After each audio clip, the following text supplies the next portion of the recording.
C'est une collaboration de réactiver en fait des archives. On voit la société de l'intérieur. C'est des archives personnelles, c'est des archives d'école, d'un institut de cancer, un hôpital. Ça vient de tout, quoi. Ça vient de partout. Oui. Et ce qu'elle dit, bon, c'est pour représenter la société de l'intérieur. Et c'est pas nous. En général, même pour les Ougandais, c'est souvent les médias de chez nous, en fait, qui représentent les sociétés. C'est un aspect d'une photographie qu'on appelle multivocale. Oui. Il y a plusieurs genres. Vous savez, d'une pratique aussi de l'anthropologie critique qui a débuté des années 70, 80 un peu, qui dit, bon, c'est pas à nous de juger et de considérer ce qui est original ou ce qui est... Oui, il n'y a pas une hiérarchie de il faut demander pouvoir. Les gens. Comment les gens voient les choses.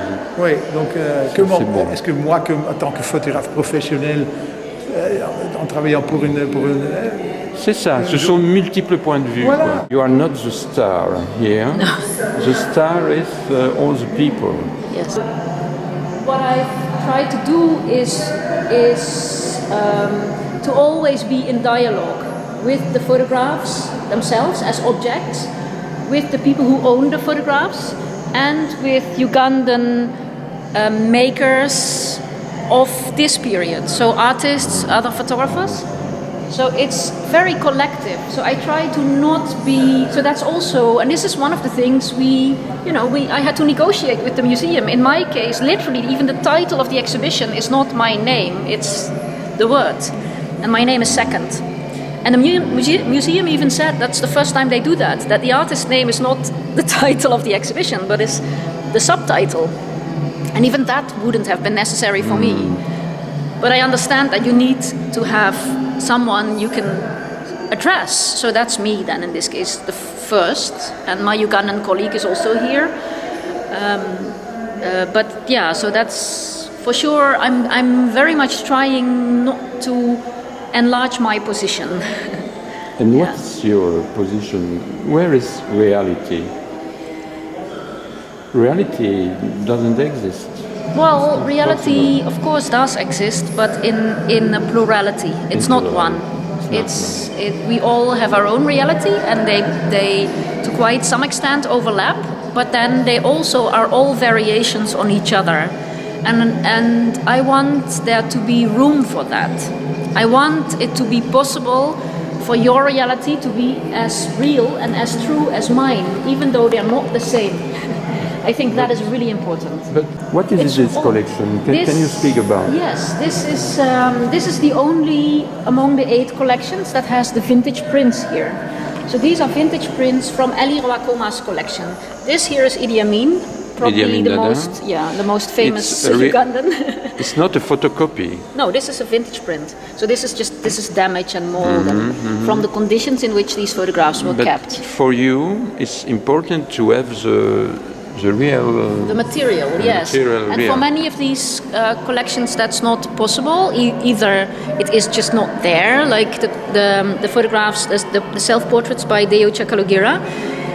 There are no prints of those. There's only the negatives. And the same goes for many of the photos on the back of this wall, on the yellow wall. We go to back. Come on. But this is to say a bit more about this. All these practices are also not like you're a press photographer and then you do press photography. Eli Rwakoma did press photography, but he also had a photo studio and he was a presidential photographer because independent press doesn't exist in Uganda, never did. So you have to bring in all these nuances. And this collection, for instance, here I didn't choose. Can you speak about? Yeah, these are made by Musa Katuramu, who wasn't the photographer, in the sense that it was his profession that he lived from. He was a carpenter and a teacher, and he also owned a camera. And to my knowledge, and also if you look at literature, he could be the earliest Ugandan photographer. Of course, there were photographers, but they were Asians from India and Goa, and they were colonials and journalists from the West. But he got a camera in the 1930s and started photographing. And what I really like about these portraits, mainly portraits, is that you can see, if you browse through all of them, that it's another kind of relationship that he, as a cameraman, has with the people he photographs than those outsider cases. He gives a lot of space for people to show themselves as they want to show themselves, and not as we might want to see them, which is of course the same with Malik Sidibé or Seydou Keita. But I try as a curator here not to have the same interference that, for instance, Andrea Magnier has with Keita and Sidibé, by not choosing, by saying you as an audience need to choose. But what do you think about Ai Weiwei upstairs? Downstairs. When he downstairs. Yeah. Yeah. When he photographed, only selfie with. But the point he wants like to, you, huh? it's different. It's the whole exhibition is literally has less color, really literal. Listening to him and knowing a bit more about him, of course, also, what I really like is that he also doesn't believe in the individual image.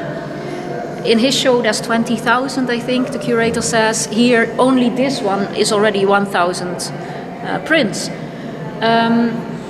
So there's a relation there. Then I also make a lot of selfies. And I believe his selfies, just like mine, are not about showing ourselves, but about positioning ourselves in the world. That's where the relation between him and me is. But then, of course, he has a totally different career. He is the star. I don't think he can help it. Maybe he can. I don't know. And do you know if Ai Weiwei visit your exhibition? No, I gave him, because he appears in this show even.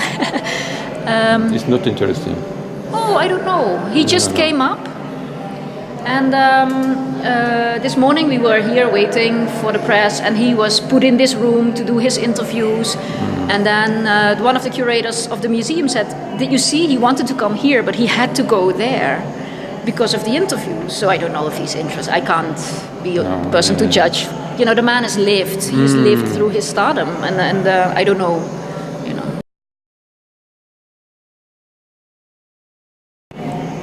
Yeah, honest. I like to work with honest materials. So this is one of the works by Romanzi Cannon, the Ugandan artist I've been working with for the last 6 years. And so he's been involved with basically all the collections in one way or another, sometimes like me as a documentalist, and sometimes explicitly as an artist. So in this case, for instance, the story here is that as part of the research to that collection, we visited this couple up there, Mrs. and Mr. Kayanjire, and during they were friends of this photographer who died in 1983. And while we were there and talking to them, she started singing, and it was very impressive. And it's an epic reciting of history that is a very different way of dealing with history than the photographs. And we were very impressed by that. And Cannon can understand the language because he's from this part of Uganda.